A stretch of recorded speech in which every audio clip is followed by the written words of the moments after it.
তবে যেহুদির বেশি কি আছে, তকছেদেরই বা লাভ কি? তাহা সর্বপ্রকারে প্রচুর। প্রথমত এই যে ঈশ্বরের বচনকলাপ তাহাদের নিকটে গচ্ছিত হইয়াছিল। ভালো, কেহ কেহ যদি অবিশ্বাসী হইয়া থাকে তাহাতেই বাকি।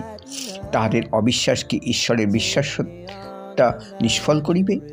তাহা দূরে থাকুক, বরং ঈশ্বরকে সত্য বলিয়া স্বীকার করা যাওক। মনুষ্যমাত্র মিথ্যাবাদী হয়, হোক। যেমন লেখা আছে, তুমি যেন তোমার বাক্যে ধর্মময় প্রতিপন্ন হও এবং তোমার বিচারকালে বিজয়ী হও। কিন্তু আমাদের অধার্মিকতা যদি ঈশ্বরের ধার্মিকতা সাব্যস্ত করে, তবে কি বলিব? ঈশ্বর যিনি ক্রোধে প্রতিফল দেন, তিনি কি অন্যেই? আমি মানুষের মতো কহিতেছি, তাহা দূরে থাকুক। কেননা তাহা হইলে ঈশ্বর কেমন করিয়া জগতের বিচার করিবেন?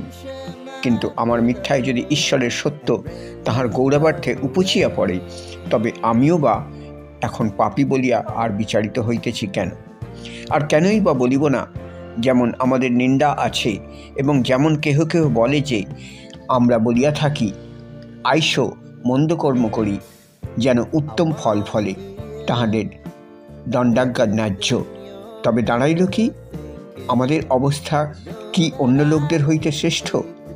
তাহা দূরে থাকুক, কারণ আমরা ইতিপূর্বে যিহুদি ও গ্রিক উভয়ের বিরুদ্ধে দোষ দিয়াছি যে সকলেই পাপের অধীন। যেমন লিখিত আছে, ধার্মিক কেহই নাই, একজনও নাই। বুঝে এমন কেহ নাই, ঈশ্বরের অন্বেষণ করে এমন কেহই নাই। সকলেই বিপথে গিয়াছে, তাহারা একসঙ্গে অকর্মণ্য হইয়াছে। সৎকর্ম করে এমন কেহই নাই, একজনও নাই।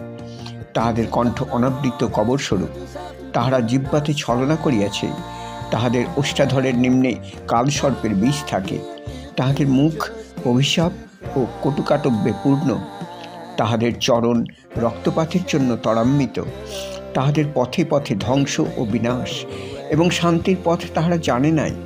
ঈশ্বর ভয় তাহাদের চক্ষুর অগোচর। আর আমরা জানি, ব্যবস্থা যাহা কিছু বলে তাহা ব্যবস্থার অধীন লোকদিগকে বলে, যেন প্রত্যেক মুখ বন্ধ এবং সমস্ত জগৎ ঈশ্বরের বিচারের অধীন হয়।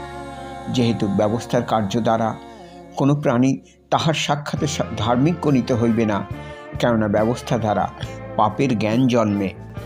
যীশু খ্রিস্টের ধার্মিক দ্বারাই ধার্মিকতা লাভ হয়।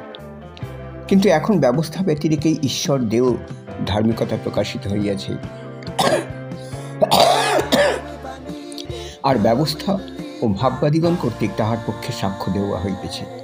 ঈশ্বর দেও সেই ধার্মিকতা যীশু খ্রিস্টে বিশ্বাস দ্বারা যাহারা বিশ্বাস করে তাহাদের সকলের প্রতিবর্তে, কারণ প্রভেদ নাই। কেননা সকলেই পাপ করিয়াছে এবং ঈশ্বরের গৌরববিহীন হইয়াছে।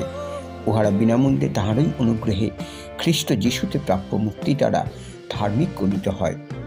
তাহাকে ঈশ্বর তাহার রক্তে বিশ্বাস দ্বারা প্রায়শ্চিত্ত বলিরূপে প্রদর্শন করিয়াছেন, যেন তিনি আপন ধার্মিকতা দেখান। কেননা ঈশ্বরের সহিষ্ণুতায় পূর্বকালে কৃত পাপ সকলের প্রতি উপেক্ষা করা হইয়াছিল, যেন এক্ষণে যথাকালে আপন ধার্মিকতা দেখানো, এবং যেন তিনি নিজেকে ধার্মিক থাকেন, এবং যে কেহ যিশুতে বিশ্বাস করে তাহাকেও ধার্মিক গণনা করেন। অতএব শ্লাঘা কোথায় রহিল? তাহা দুরীকৃত হইল কিরূপ ব্যবস্থা দ্বারা? কার্যের ব্যবস্থা দ্বারা না, কিন্তু বিশ্বাসের ব্যবস্থা দ্বারা।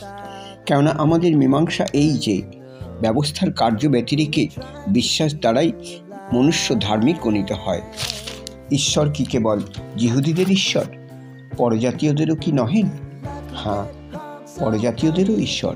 কেননা বাস্তবিক ঈশ্বর এক, আর তিনি ছিন্নতক লোকদিগকে বিশ্বাস হেতু এবং অছিন্নতক লোকদিগকে বিশ্বাস দ্বারা ধার্মিক গণনা করিবেন।